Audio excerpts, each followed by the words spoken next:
sector.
Good evening, everyone. Welcome to the Planning Commission meeting for March 14th, 2018.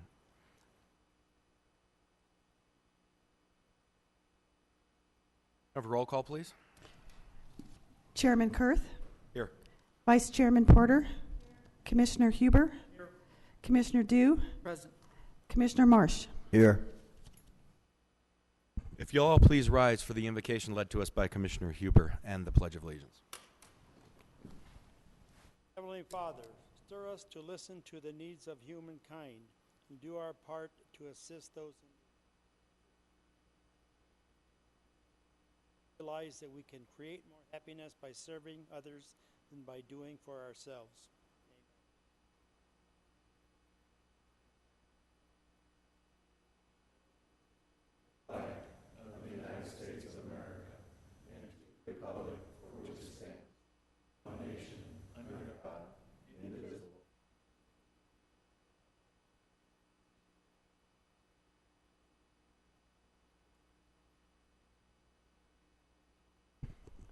We have a set of minutes we need to deal with from the February 14th, 2018 meeting.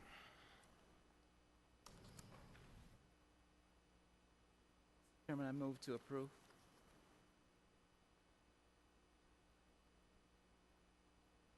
Have a motion by Commissioner Dew, second by Commissioner Porter. All those in favor?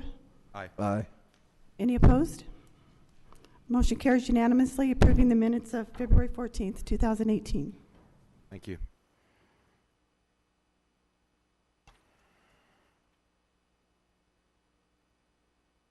Starting with agenda item number 1, we have a request to continue this item number 1. The request would be to continue it to the May 9th, 2018 meeting, but this has been agendaized, and so I will open up the public hearing on agenda item number 1, if there's anyone to speak to us on number 1.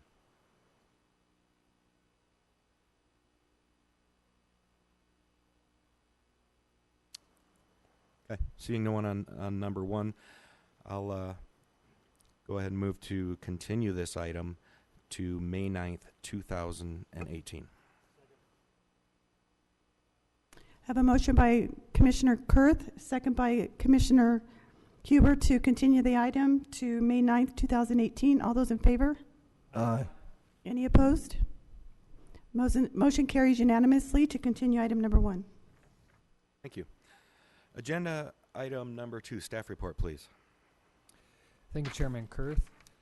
Item number 2 is case PLN 17-00032. It is a site plan and conditional use permit with an environmental exemption to allow for the development of a fueling station with accessory convenience store and an attached restaurant within a single-family residential initiative area, and a conditional use permit to allow for the sale of beer and wine from the convenience store for off-site consumption on a vacant property located on the northwest corner of Mojave Drive and Amargosa Road. The proposal consists of a 3,000 square foot convenience store, 1,200 square foot attached quick serve restaurant, and a 12 pump fueling canopy. The proposal meets all municipal code standards as conditioned, and staff supports the proposal as submitted, and we're available if you have any questions. Thank you. Any questions for staff? Okay, I'll go ahead and open up the public hearing, and if there's anyone here to speak to us on item number 2. Seeing no one, I will close the public hearing on item number 2 and bring it back to the commission for a decision. Chairman, I will now, since the petitioners are not here, I'd like to address a few questions to the staff. Did they brief you as to how they're going to have safeguards for their employees? Some sort of training, cameras? Did they address it at all? They specifically did not, but our municipal code does have standards in place for responsible beverage training for all of their employees, and that's conditioned for the alcohol sales conditional use permit. There is also a condition that they install a camera system that's available for the sheriff's department to review at any given time. So we do have safeguards within our municipal code standards, and they're accepting of those conditions. Thank you. I yield back, Mr. Chairman. Any other questions or comments?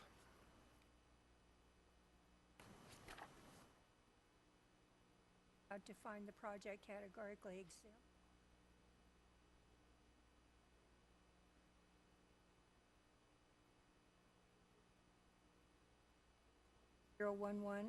Approving the fueling station conditional use permit portion of case PLN 1732, subject to all the conditions of approval, and adopt resolution P 18-012, approving the conditional use permit portion of case PLN 1332, allowing beer and wine sales for off-site consumption with the public finding of convenience and necessity, and subject to all conditions of approval.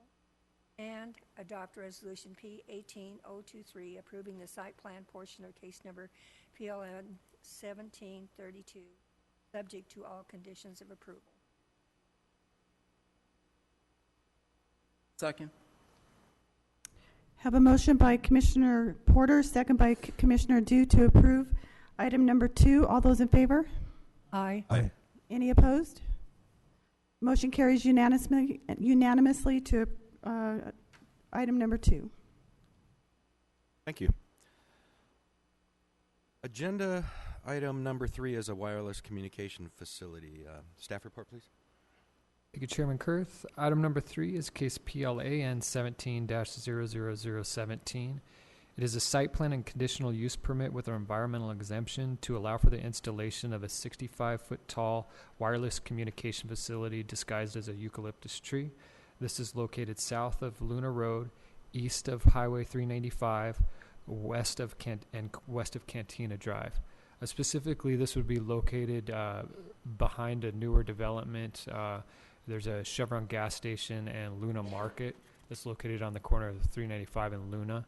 The site would be proposed directly behind that. Staff's worked with the applicant to lower the height. It was originally proposed at 70 feet. Based on the propagation maps that were submitted, they could still have adequate coverage at a lower height. So we've incorporated that within the conditions of maximum height of 65 feet. The center line of the antennas would be at 55 feet. And this is similar to other wireless facility heights that the commission's approved in the past. Unfortunately, we weren't able to find any co-locations in this vicinity of the west side of Victorville due to the sparse development with only single-family homes in the area. So it is what it is. We need, the residents, require coverage, and we need to provide that service somehow. The proposal's conditioned to meet all of the municipal code standards. There was an add-on that was distributed to the commission with additional fire department standards and access requirements. So we ask that if you move to approve this item, that you mention that those conditions are included as well. And we're available if you have any questions. Thank you. Any questions of staff at this time? Okay, I'll open up the public hearing on agenda item number 3. I do have a card from Mr. Novak with J5. Hi, Chairman. Hi, Commissioners. My name is Bryce Novak. I'm representing Verizon on the South site. Be happy to answer any questions you may have. Any questions from the applicant? I think so. Thanks. All right, thank you. Is there anyone else here to speak to us on agenda item number 3? Seeing no one, I will close the public hearing on number 3 and bring it back to the commission.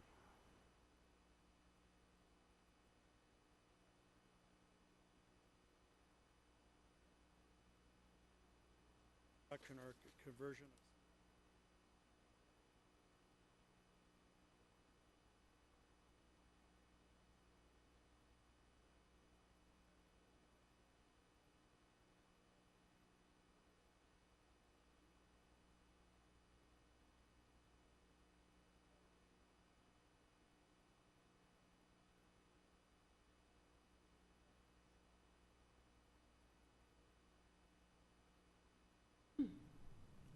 Second.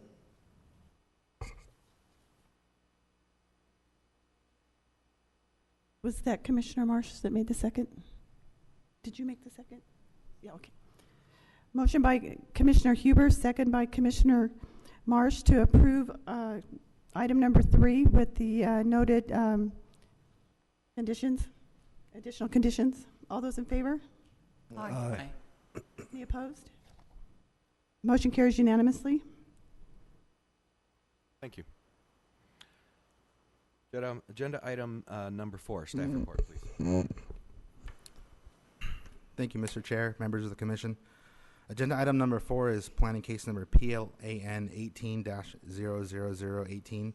It's a conditional use permit with an environmental exemption to allow for the expansion of the Mojave River Academy Charter School into 2 additional suites from its existing 2. It currently operates in suites 201 and 202 of property located at 12384 Palmdale Road, and the proposed expansion would allow for operations to also include suites 205 and 206. This expansion is due to increasing enrollment and the desire to separate grades K through 8 from 7 through 12. Operations will remain largely the same, with operating hours of Monday through Friday from 7:30 to 5. And being that this is a charter school and essentially a resource center as it currently stands, it would be one-on-one instruction and tutoring with hours basically based upon the student's need. They would meet with tutors or instructors as needed based on that. It is also located within a multi-tenant commercial center that appears to be in good shape, and it doesn't appear that any of the uses within that center would be negatively affected by the expansion of this conditional use. That being said, charter schools have been a hot button topic over the last few years. That was largely in part to a ruling in 2016, Anderson Unified School District versus Shasta Secondary Homeschool. Essentially, the nuts and bolts of it are charter schools were allowed to operate outside of their chartering districts up until that ruling. And that what that ruling said is that charter schools would then have to be located within the districts that they're chartered by. It gave some exceptions, exceptions being it could be granted a waiver by a higher board, such as the county or the State Board of Education. Currently, at the current school year, this location is granted a waiver by the State Boards of Education. For future years, their proposal is to operate under the Education Code 47605.1, as noted in the staff report. Essentially, this waiver or this exemption would allow for charter schools to locate one location outside of their district boundaries if they had issues finding suitable locations within their district boundaries. Staff had some reservations with this initially due to the fact that currently Mojave River Academy is one charter school with multiple resource center locations. Under the state waiver, that's acceptable. Moving forward, their intent is to charter each one of these resource centers individually, so they will essentially be a separate charter school, which then would allow them to operate each one of those outside of the district. As part of our typical process, we notified all responsible agencies, including the underlying school districts, and as of this writing, we hadn't received any, and as of this meeting until today, we hadn't received any negative feedback from any of those parties or neighboring property owners. That being said, staff would recommend approval of the proposal as conditioned. Thank you. Questions for staff?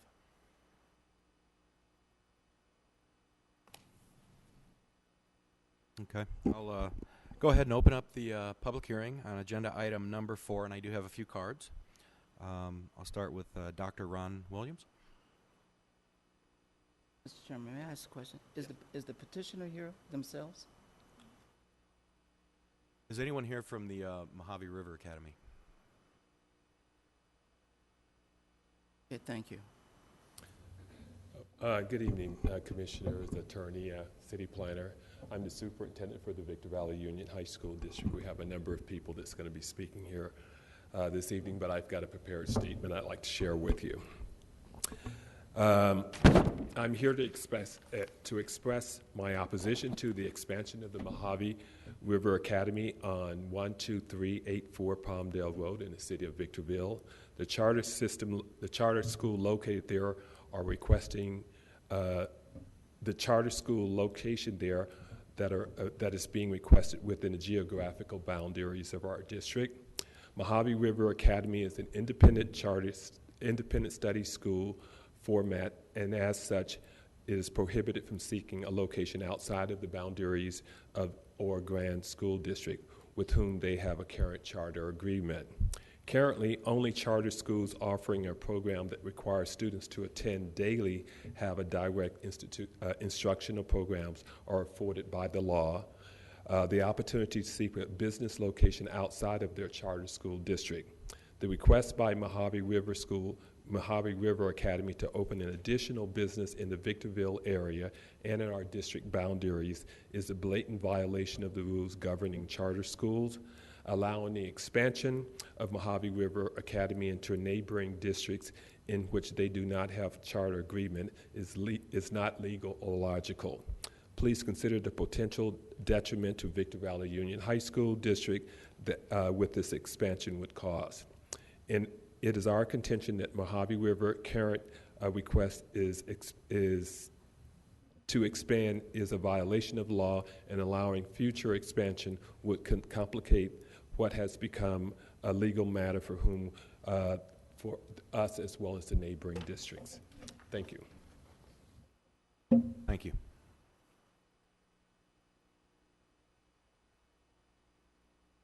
I have a card from Lauren Francoisi. Yes, good evening, Commissioner, members, ladies and gentlemen. I would like to reiterate what my superintendent has said. I have the privilege of serving as the Assistant Superintendent of Ed Services. It is our contention that the school functioning as an independent charter is without the right to seek a storefront in our district. They are, in our opinion, violating the law in that respect, and the expansion would only seek to harm and be a detriment to our district and the services that we provide to the students that live in Victorville. Please consider the future legal potential of this move, and please consider our district in your consideration this evening of this proposal. Thank you. Thank you.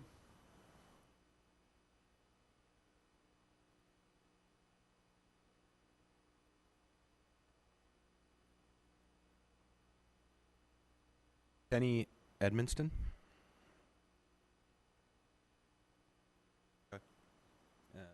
Barbara Dew. Cut it out. Jose Barrios.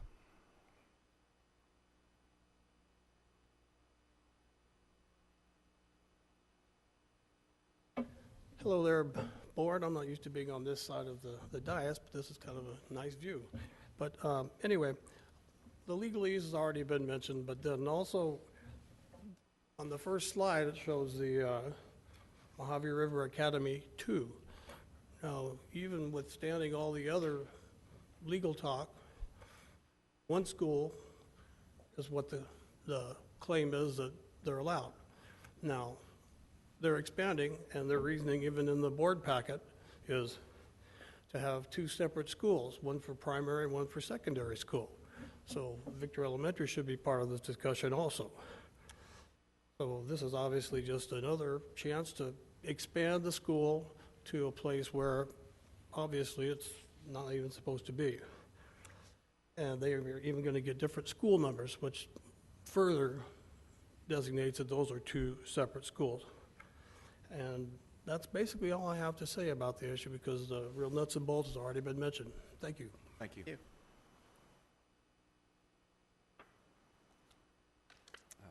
Tim Norton.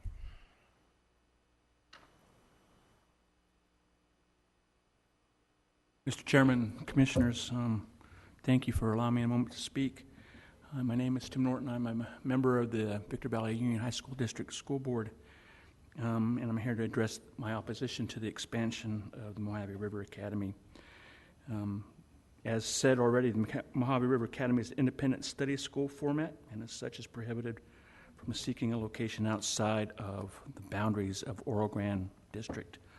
Not only does their charter renewal that they've recently had renewed by Oro Grande District not identify a request to expand, but state law, ruled on by the Supreme Court, prevents charter schools from moving into neighboring districts.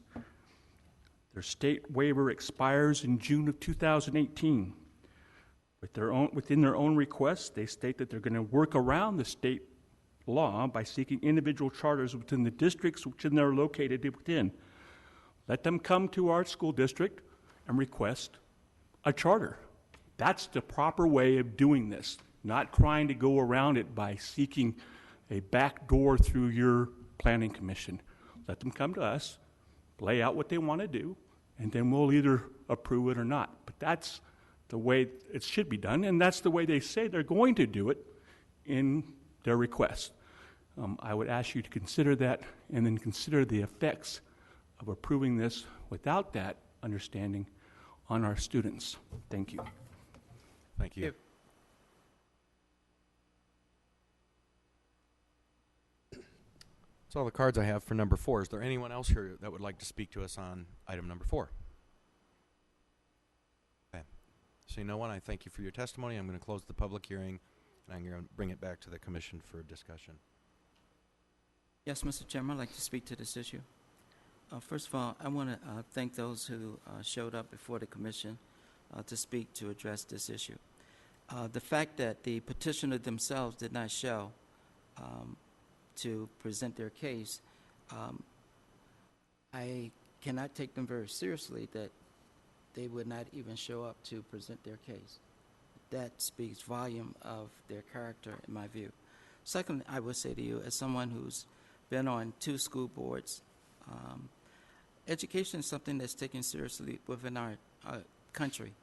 People have the opportunity to homeschool, private school, charter school, regular public education, and even go online. So there's many opportunities in which to acquire an education. The problem with charter school in the state of California since its beginning, there are those such as people who are serious about public education have always thought that public charter schools, some, not all, but in the very beginning, the legislature clearly did not do a good job in managing funding of those schools. It was a money train that was running wild. The legislature had to catch up, school district caught up to them, and now that we are on an equal footing as it relates to holding them accountable, this seems to me that this particular charter school is circumventing the system altogether, and I cannot vote in favor of such a practice by this charter school. Oro Grande is Oro Grande. They're not Victorville. Oro Grande doesn't have the population which we have. We at least have 2 school districts, Victor Valley Union High School District as well as Victor Elementary School District. Oro Grande is a really small population. A charter school such as this can take advantage of them. They should not be allowed to expand within the city of Victorville, and therefore I will vote no. Thank you.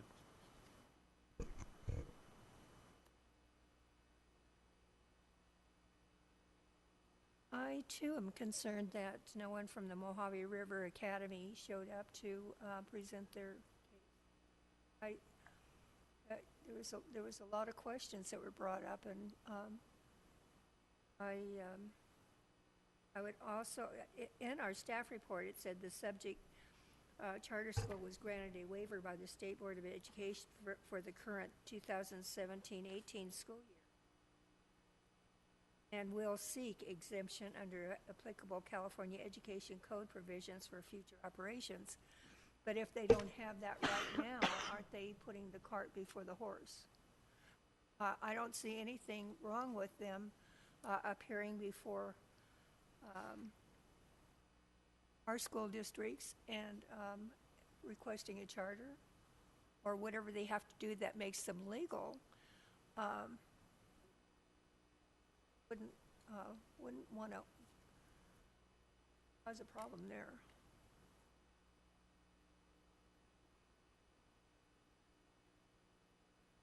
Well,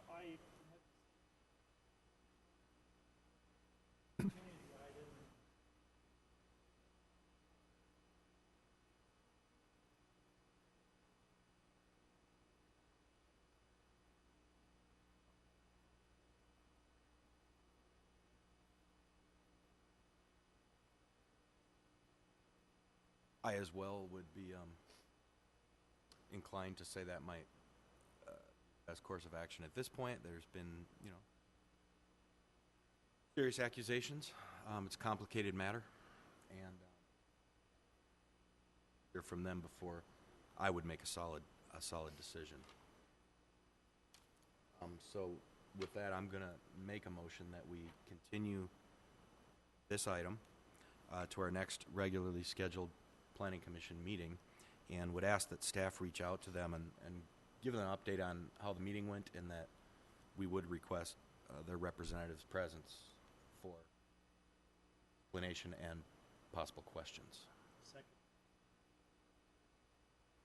I have a motion by Commissioner Kurth, the second by Commissioner Huber, to continue the item number 4 to the meeting in April.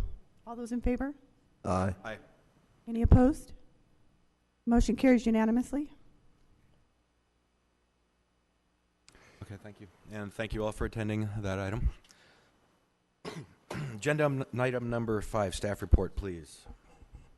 Yes, Chairman, Commissioners. Agenda item number 5, planning case 18021.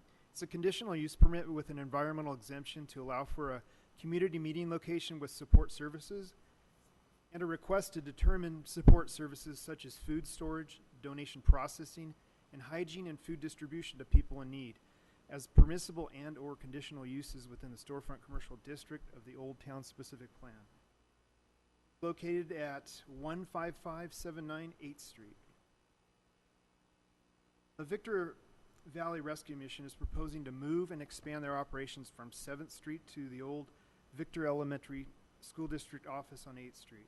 The expansion includes uses not addressed within the current Old Town Specific Plan. Those support services uses include food box distribution, donation processing, and food storage. The Commission determines that support services are similar to other uses in the storefront commercial district, then they can be considered in the overall conditional use permit for the rescue mission.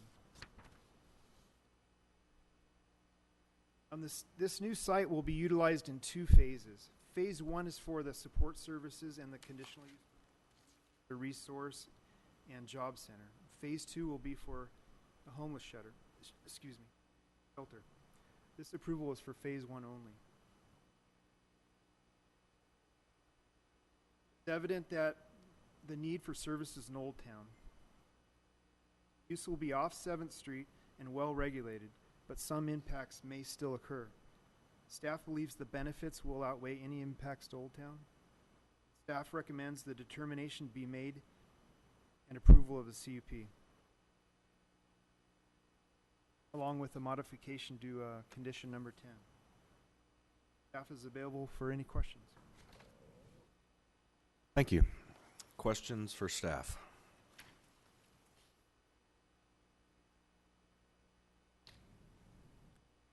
If we have no questions at this time, I'm going to open up the public hearing on agenda item number 5. I have a few cards here first. I have Mr. Alan Clother.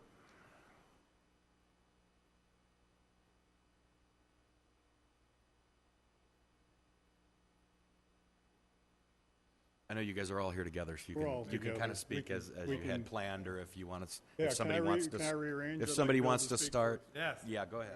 Good evening. Thank you for letting us present, and appreciate that we get to be here.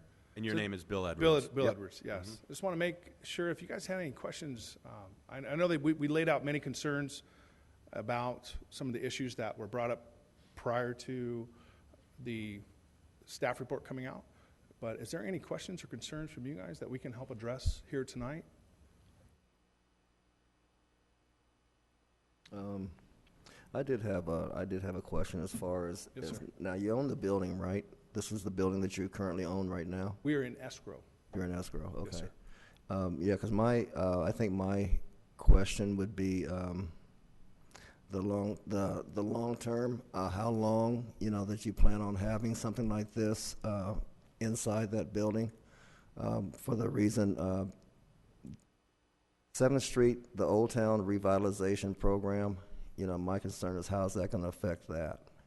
We already have a problem down there.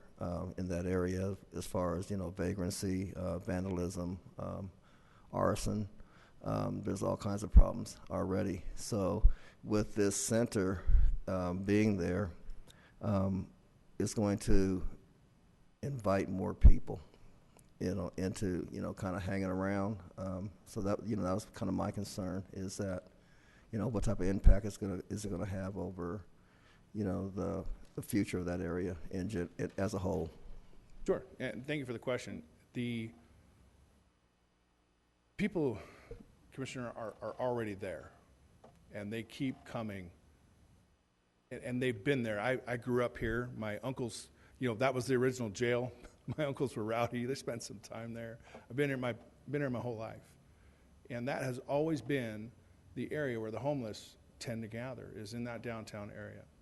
Our goal is to develop relationship with them through the outreaches. Now, we don't do a lot of, most of our outreaches happen off-site, as you read in the staff report. What we do in the morning is maybe a cup of coffee, let them come in for the day, what we would consider an opportunity to develop a relationship, maybe get them connected to some resources. So we want to be a part of the solution of reducing homelessness in the downtown area. That's really what we get to do on a daily basis. We have 5 missions, 7 thrift stores, and a food bank all throughout Southern California. And we do this on a daily basis in 5 counties. And we have a long-standing track record of success of helping to reduce the footprint of homelessness in certain communities. Now, there's no one solution, and we understand that. And so we do our very best with how we function and operate to ensure that we take the time and measure to develop a relationship with that person who comes in the front door, to not be a handout organization, but to be a hand up, so that eventually, when they're ready, we'll have an opportunity to serve them. I have a gentleman by the name of Steve in our program, homeless on the riverbed for 15 years. And he's in month 5 in our program. When he was ready, we were there. And so that's about, I wish I could give you statistics and tell you what we're doing, but as they come in, we're going to develop a relationship and hopefully negate that long-term position of homelessness in the community versus them getting stuck in it for years and years and years. Does that answer your question? Yes, sir. Thank you. Mr. Chairman, I'd like to ask the petitioner a few questions. First of all, let me commend you and those of who are also in the business of assisting the homeless population. I want to commend you for that. Do you have any idea how many people who are considered to be homeless, what the amount of people are as relates to the homeless population? Do you have any idea at all? A number? Is the question around the downtown district or maybe the high desert as a whole? We can talk about the downtown district or the 7th Street area, and then we can talk about Victorville as a whole. There's over 150 homeless in the downtown, midtown to downtown area. Mm-hmm. There's probably closer to 200.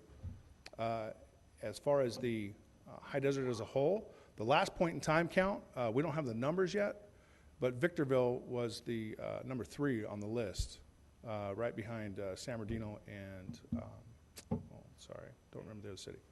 But there was, Victorville was number 3. Now it's a list we don't want to go up on, we want to go down on. And so the last point in time count that was done in January, we were a part of it, and there was more people counted. I can tell you that, but I don't have a specific number for you. But that number has gone up. Okay. So you say Victorville is number 3 before San Bernardino, correct? Is this within San Bernardino County? Cities. So when they do a point in time count, they go city by city and engage the homeless community for one day to get a good count going. And the count this year was higher than the previous year. I can't tell you by how much because they haven't tallied everything yet. Can you share with me, because I have very little knowledge of the homeless population, what is the cause what are the causes of homelessness? Sure. Homelessness begins oftentimes either in the home with a young teenager, maybe experiencing drugs. I mean, I just tell you guys, it's the first time I was homeless. I was 16 years old. I lived in the junkyard on East Street and slept in my car. So it happens for all kinds of reasons. Involvement in drugs, parents aren't the greatest. We experience people from all walks of life. Mental illness is a big part of it, and you guys are, engaging in the Queens Motel Project to help the most disadvantaged in that. But Commissioner, there is reason after reason for homelessness. The primary reason for homelessness is lack of relationship. That's what we truly believe, because it's through relationship that you find lives get changed, right? Yeah, I'm an example of that. I'm a product of a Salvation Army out of San Bernardino. 10 and a half years ago, I couldn't stand before you here and speak on any of this. And yet, by God's grace, I get to be here tonight and tell you guys that one life changed can matter. And that's what we do. We change lives. Also, I believe in the workshop there was, I believe, a discussion regarding something along the lines of Phase 1 and Phase 2 as it relates to your organization. So am I to understand that Phase 2 consists of another location of which you're going to have something more capacity to address, or as it relates to bedding and other factors? I don't know. Sure. The goal is for Phase 2 to provide a life recovery program in the 8th Street building. So as you can see, it's 2 levels. The upstairs area would be developed out, remodeled to accommodate 30 to 40 beds upstairs. And then downstairs, there's room to do what we call a discovery bed program. Gentlemen can come in off the street for so many days at a time. At the end of that, they make a decision to stay with us and go in our program, or to go back out on the street. They can't stay in the shelter for a certain number of days, but they're not denied services. They can come back and we can give them a toothbrush, take a shower, those kinds of things. But the idea of being comfortable on the street is not what we want, right? We want to engage them in a way that, again, they decide to want to change, that the amenities and things that they've been given, the relationship, makes a difference in them, that they don't want to go back out on the street for that period of time, right? And our program in Ventura County does that. They spend 10 days, Alan, and then 15 days they can't come back if they decide to leave. And 15 days in the desert, a little different than 15 days down by the beach, in my opinion. So, are you aware that the city of Victorville has plans for revitalization of Old Town? Are you aware of that? I am, and I'm sorry, go ahead.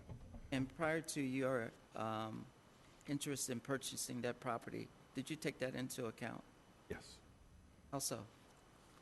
I truly see that the building will act as a catalyst for helping to redefine what the downtown district truly looks like. We have the experience, the opportunity to engage the homeless on a level that most people aren't prepared to do. And that we can offer these services and get more of them to accept the help. And we know our program's not perfect for everybody, so we collaborate with many different agencies across the whole desert. Even down the hill, we send folks to our Ventura County Rescue Mission, to our Women and Children's Program in Oxnard, to our San Fernando Valley Family Mission. So we see it as a catalyst of beginning to change what the downtown looks like. We can't remove all the homeless off of the street, and that's we're not here making that promise. But we're here to let you know that we have a practiced and reliable program to achieve reducing what homelessness looks like on the streets of the downtown. And I grew up here, like I said, I bought my Husky Toughskins at the JCPenney right next door. My office currently now was Hearn's House of Music, right? And so I get the downtown area. I understand what it can look like and what it could be. And I truly am excited to be a partner with you guys in helping to redevelop that. I see taking the people that are out front with their hands out, asking for money or whatever, and finding business people who want to enable these folks to ultimately rent them space in maybe one of these buildings to actually have a shop. Maybe they want to do T-shirts or a clothing shop, or they have a skill that they could use. We do this at our San Fernando Valley Rescue Mission. We have a guest that stayed down there. Her and her 2 kids would sell tamales in the parking lots of shopping centers. And she would make the tamales in her friends' kitchens. Well, today she has a brick and mortar tamale shop in the San Fernando Valley. And it's all legal, and she has employees. And that all happened through partnering and collaboration with many different agencies like the local college and the advisory board members who have connections to people who want to help. That's why I truly envision happening in the downtown area. We don't want to be, we just don't want to catch them and release them. We want to teach someone to fish. Does that make sense? It does. First of all, lastly, I'll say to you, let me thank you again and commend your organization for what you do for homeless people.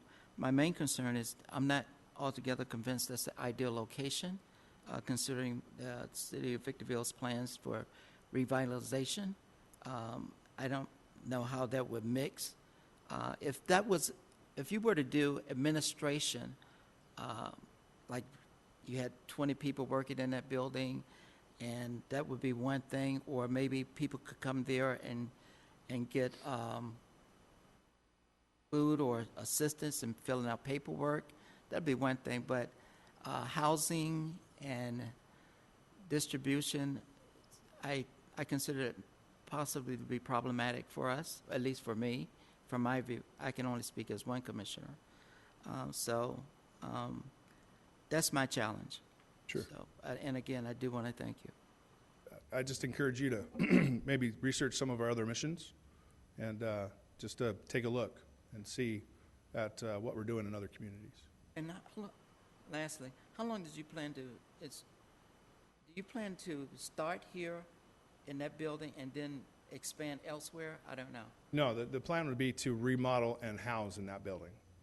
That's the ultimate plan. We have to do capital campaigning to raise money to ultimately remodel. You know, the building's from the 40s, so there's extensive structural engineering that needs to go into it. But that's our goal. I yield back, Mr. Chairman. Mr. Edwards, Yes. you're a faith-based organization also, aren't you? Yes. I believe it's that mind, body, and spirit. You need to address all three in order to get a result of reconciliation to families, reconciliation to spiritual life, and to become employable and return back to society. It takes all of those things to achieve that goal. I've heard some of your advertisements on the radio, and they're impressive. Thank you. They're very impressive. I had a question for staff. It mentions phase 1, and he's made it clear that phase 2 is the shelter portion. Are we approving both phase 1 and phase 2? No. This was to be approved. Phase 2 would be under a similar a separate application. Yes, it would be under a separate application. Essentially, it would be a modification to their existing conditional use permit if, when the revision to the specific plan is approved, having homeless shelters as a conditional use. So before you tonight is just their phase 1. But the commission, we put that in the staff report because we want you to know what they're investing in the property, and we want you to know that they intend to eventually apply for a more expanded service. Thanks. I have comments. Real quick, just while we're on that note, just real quick, the you might have stated this, I don't remember. Your best guess that should you be able to raise the capital contributions, when would you reasonably foresee wanting to start moving forward with the phase 2 that was described? Betting on capital campaigns, things like that, I would say minimum of 36 months. Would you agree? 3 to 5. Yeah. I know that could be we don't know which direction for sure this is going tonight. That could be a totally different commission then. And in a lot of people's minds, including mine, it could be that the actual housing and sheltering is substantially different than this proposal here. However, you are buying the building, and it's supposed to be in the same building, so that may be a whole different issue then. Sure. And currently now, I thought of before, you process the donations down there, and I assume those go out to like some churches and other places that they actually hand out, and folks can take advantage of that. We do. We partner with several churches in the area, throughout the high desert, actually, and that's where the outreaches happen. We don't go to the parks and distribute stuff directly out. We ask them to come into relationship with the folks that are at these different facilities. So that Do you currently do that now in your facility on 7th Street, and will you do that in the new facility as far as hand out to people on that site at any given time or day? Yes. The goal is to offer a cup of coffee and a pastry, a jacket if they need it, those kinds of things. But we still try to, that's on a case-by-case basis. Our goal is to push them to the partner agency, that has the clothing distribution and the food distribution, again, to surround them in relationship in order to, but somebody walks in on a cold night like tonight, at 4:30 and they got socks and no shoes, well, I'm not going to deny them something. Out of a couple hundred people that we think might be in this area homeless in Victorville, there you're not going to see a line of 6, 7, 8 people in the morning waiting to get something. You might see a line before we open up. Just a lot of times they're there to charge a phone or maybe get a cup of coffee, something like that. So yeah, I don't want to say no, you wouldn't see a line, but we definitely don't encourage any kind of camping or loitering in the area. And then we do clean up every day. We make sure that there isn't anything left on the street from us. Thank you. Yes, I got a few comments. I've been in business downtown 50 years this year. That is not what I visualize Old Town going to be. I've been on lots of committees. I wished it would be in a different location. So much talk about how to do Old Town, and every committee seems to have something different to say. I would like to, and which we've done many times in the Plan Commission in the past, is put a time limit on a conditional use permit. Don't know where Victorville is going downtown right now. There's a lot of vacant property. My opinion, the county should build something and downtown would grow immediately. But seems like the county won't do that, or nobody can convince them. So I would like to, I wouldn't be opposed to approve this with a 4 or 5 year time limit on a conditional use permit. If everything goes right, the town don't improve in 4 or 5 years, the new commissioners would approve the conditional use permit. I know that you don't like that since you're buying the building, but if the community would grow as like it should grow, maybe your building would double in value also. So I would like to approve this with a time limit on it. What's the commission feel? I'm living a conditional use permit, but I have a lot of them. We used to. Over 20 years It ago. used to be standard. Used to be standard. That's my comments. Mr. Chairman, I would be in favor of 3 years. That location is just very disturbing for me because the potential for it to boom is enormous in the future. So something may be an eyesore to me, may be a benefit to another person, but as relates to Mr. Commissioner Huber is a businessman, so I'd be willing to go along with that for 3 years. How about 4? Because it's going to be 3 years before they get in the point where they might want to do phase 2. That would be good time to say the city's not growing, or that location is fine, or they rest and it goes along with the community. You sold me for 4. I'll make a motion. Whether comments? I just a general comment is ultimately I think everybody in this room hopes that you work yourself right out of a job. Yes. That would be perfect. In the meantime, that's probably not going to happen very soon. I hope it does. And there's, what you do is it's a rough job, and it's a real problem out there, and we know that. And wherever we put the building in the community, there's going to be no perfect place. This old town happens to be old and possibly getting ready to revitalize, and a lot of the homeless people are in that area. I would surmise that the reason why they selected that building is because it's big enough, and there's not a lot of big buildings down there, with a two-story. And especially if in the future you're going to have people staying there at night, you would want to have, you would want to know those people, Sure. frankly, yeah. Totally be opposed of a 4-year conditional use? I know you don't like it. The investment on the building is $750,000. And that. And so that's quite the investment to make for a limited amount of time, if that makes sense.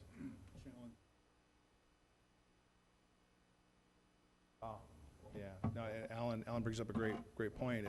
As I go out in the community and I ask them for their dollars to help me remodel the building, when we're not quite certain that we'll be able to do that in 4 years, I guess. For the years I've been on the Plan Commission, 25 years, not renewed a building unless there was a major problem. That's why I was on the Plan Commission. The chances that if you do everything right, the Colonel Hoyle, they're going to approve it again. I know I won't be on there, probably, but thank you. And I do feel even if there was a time frame, that doesn't mean it's over. That means it's take a breath, take a look at it again. Basically, I think we look at them as a renewal, kind of like we did in the past, right? Some days? Yeah. And there's no guarantees because you still have to come before somebody and the city for the expansion of the use and Phase 2. to see if in 3 or 4 years or 2 years, if you raise the funds, that would even be approved. You only own the building and you've taken the capital contribution donations, so it's still gray. And I think it really depends on looking at the land use at the point of time, what's going on in that area. What is it a benefit, or is it moved from new developers aren't looking at that area because we just keep putting things like trying to put shelters or anything else. But if that was the case and the place started booming, I do think that you would probably sell your real estate, at worst case. It's not my decision to make. I have no idea financially what that would mean. But I guess what I'm saying is I think I would be okay with a 4-year recheck, take a breath. I would be. And then they're claiming they're probably going to be here in about 3 years on this same building with us anyways to take, if we're still the same people here, but the commission would.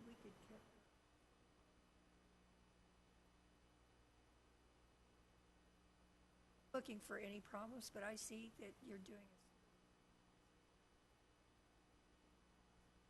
want to have a problem that we can't resolve. Sure. I see the good things. I think that I'll get a lot. That's a good thing right there.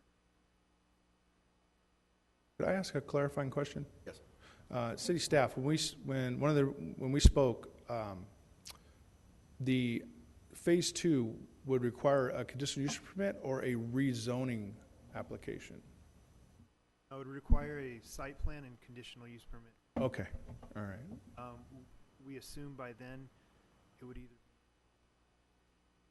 be put in the MUR zone, which is the multi-use retail, which we're proposing, so we should find out within 6 months. Okay. Therefore, if we do allow homeless shelters, in accordance with SB2. That's in the RA zone currently? Yeah, currently it's in the RA zone. Thank you. Thank you.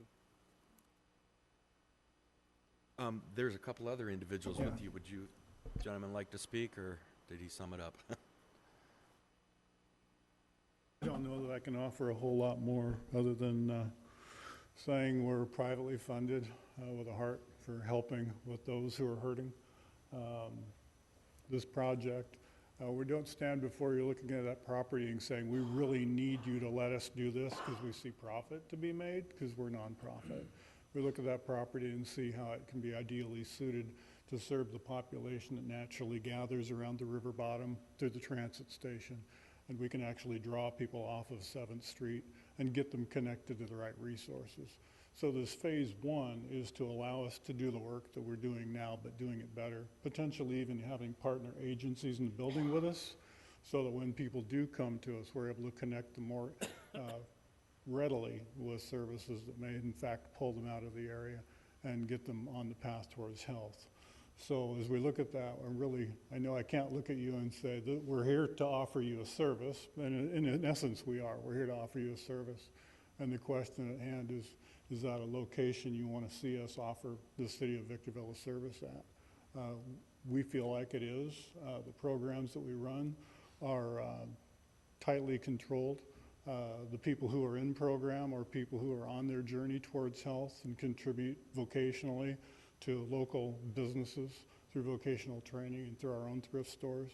And so they're contributing. The volunteers who come to that building are coming to downtown. So if you're starting to get some momentum on restaurants and stores, our donors are probably who's going to drop by, and our volunteers are who's going to drop by. And so it actually could be a seed of improvement for downtown. We had a similar meetings for our family shelter in San Fernando Valley, where of course we get opposition because people are afraid of what they don't know. You know, who are these people who are homeless? How do they get there? And Bill shared that so often it's situational. Somebody loses a job. A wife loses a husband, or he leaves her and her and the kids are in the car, or he's gotten himself drug addicted, and the story goes on. But the hope for them to get better is in relationship. It's first gaining trust so that somebody knows your name. Because how many times do you pass somebody on the street and just look the other way? I used to. I don't anymore. I always introduce myself. I've taught store owners to do that, and as such have helped a little bit in the downtown of Ventura, where storefront owners have endeared themselves to the people who were once their problem, and now they're a friend, and they're actually helping them move on to better things. And so the idea at hand is, can we be a part of what you're wanting to accomplish downtown in terms of making it a better place, a place people want to go?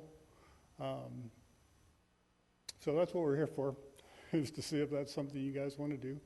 The phase 1 would allow us to do the kinds of things we do now, which is coordinate all the activities. They're largely decentralized, as Bill mentioned. What we would love to someday centralize there would be some shelter for guys. Long term, we imagine family shelters as well, depending on how collaborating agencies have formed. Again, we're largely collaborative. I think just the High Desert Food Collaborative has 33 members. And so increasingly, we're not trying to do it all ourselves, because to do it all ourselves means we have to raise all the money to do it ourselves. Again, we're privately funded. And so we continue to seek collaboration. This building would help us do that. My guess is we'd probably have some roommates that want to operate out of that building as well and help people with job searches and with other resources. Questions you might have for me? One question. I have one question. It might have been covered, but you said that as far as the training, the people that your participants in this program, how long is that program consist? How long does it for each individual? How long is it for them? Yeah, usually there's a 1-month introductory period and a 9-month program. Okay. So And it's a graduate program, and then after that, some transitional living time, where in our current, we have the neighborhood houses that we have now that we do program out of. So the guy will come in, he'll do that discovery phase. Am I prepared to give 10 months of my life to get better? And during that 9 months, is there any vocational training that you offer too? Yeah, vocational training, work therapy at least 4 hours a day, where they're working in our thrift stores or around the grounds. Or And then after the 9 months, after they graduate successfully, do you have a placement program to where you assist them in, Yeah, well- finding a job?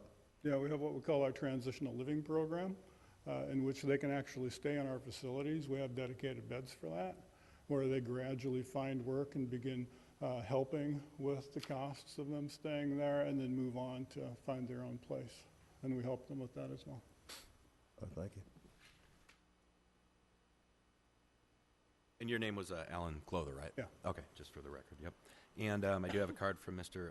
Abreu. Oh, sorry about the microphone. Chairman and Vice Chair and Commissioners. My name's Roger Abreu from Frick and Jate Architects. We are school architects majoritively, but we do some commercial buildings throughout the High Desert and San Bernardino County. So we have a lot of intimate knowledge of this building specifically, but also a lot of the campuses and facilities from Victor Elementary School District. 5 years ago, this building was occupied by the school district, and they vacated because they have a new facility. It's laid vacant, and the facility itself is good and solid, but I do have to say that these gentlemen with the rescue mission, we support them as that they have the funds and the means and support to take this building because it has unique construction. So an average person wanting to move in and make a remodel probably can't afford to make these changes. So they would need to have a collaboration of funds and a heart to want to remodel a building like this. Like Mr. Edwards said, this building is prior to 1970. It was a county building. Half of it is concrete construction, which kind of limits the amount of remodel. So we just thank you for your time listening to us. I can't reiterate what these gentlemen said because they're well-spoken men. But our plan is to be part of the phase 2, and we realize that you guys will invite and look at that at that time. But they have a lot of support, and so they won't be going in without knowledge and without working with the city of Victorville, wanting to match the old town and to do what is right by pulling those that are homeless and off the streets to help them, give them a hand up. And so it's not to attract, but to actually better the community, and they have a track record. So thank you for your time. Thank you. Thanks.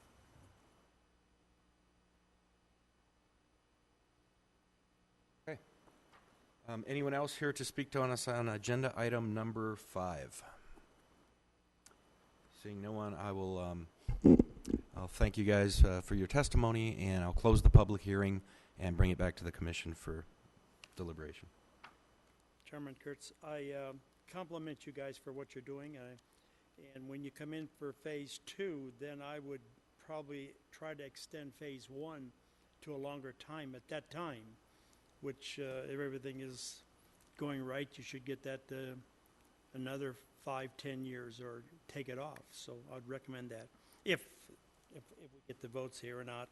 I'll find the conditional use permit and request the determination categoric exempt pursuant to CEQA section 15301 existing facilities, and find that all of the use listed as phase 1 support services in section 2 of the staff analysts and shall be considered conditioning with the storefront commercial district, and adopt resolution number P-18-019 approving conditional use permit case number PLAN 18-21 for 4 years subject to detached conditions of approval.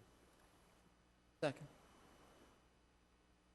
I have a motion by Commissioner Huber, second by Commissioner Dew, to approve item number 5 with a 4-year conditional use permit. All those in favor? Aye. Aye. Any opposed? Motion carries unanimously. And just to clarify, did that include the modifications to condition 10, which allowed meeting times after 6 p.m.? Yes, that was the added condition. Yes. Yeah, the added, that was in my motion.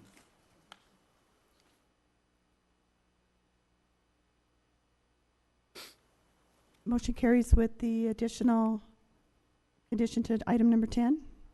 Yeah, modified condition. Modified to number condition. 10.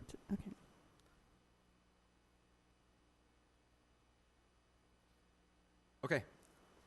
Thank you. Agenda item number 6 is a request for a continuance regarding the Dunia Plaza retail development project.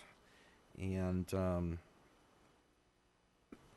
they're requesting to continue this item to the May 9th meeting, 2018. So before I do that, I'll open up the public hearing. Is there anyone here to speak to us on item number 6? Seeing no one, I'll go ahead and make the motion to continue this item to the May 9th, 2018 Planning Commission meeting. Second. Motion by Commissioner Kurth, second by Commissioner Porter to continue the item number 6 to the May 9th, 2018 Planning Commission meeting. All those in favor? Aye. Any opposed? Motion carries unanimously. Thank you. And item number 7, same thing, a request for a continuance of item number 7, asking to be continued to the April 11th, 2018 meeting. Is there anyone here to speak to us on item number 7?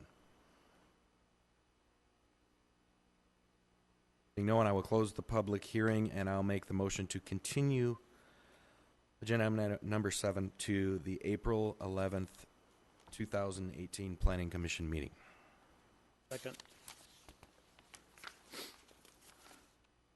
Motion by Commissioner Kurth, second by Commissioner Huber to continue item number 7 to the April 11th, 2018 Planning Commission meeting. All those in favor? Aye. Any opposed? Motion carries unanimously.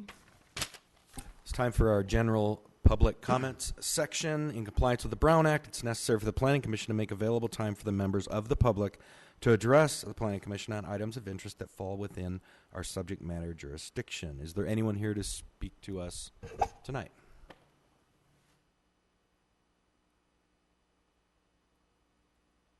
And that is it for our agenda items. Are there any final comments from the Commission? Commissioner Marsh? I don't have any. Porter? Commissioner Huber? Nope. Do. Yes, Mr. Chairman, thank you. First of all, I would like to commend students around the country for they're taking their stand regarding limiting weapons of combat. And I, being a military person, know something about that, although I was in the Air Force and I was a medical manager. But nevertheless, these arms provide great harm, and it's very commendable to see another generation taking a lead. So I want to commend them. Also, I want to also thank my fellow commissioners and the staff for the good work that we provide. Thank you. I yield back. Thank you. I have nothing. Any comments from any staff members? No, thank you. Okay, with that, thank you, everyone. Meeting adjourned.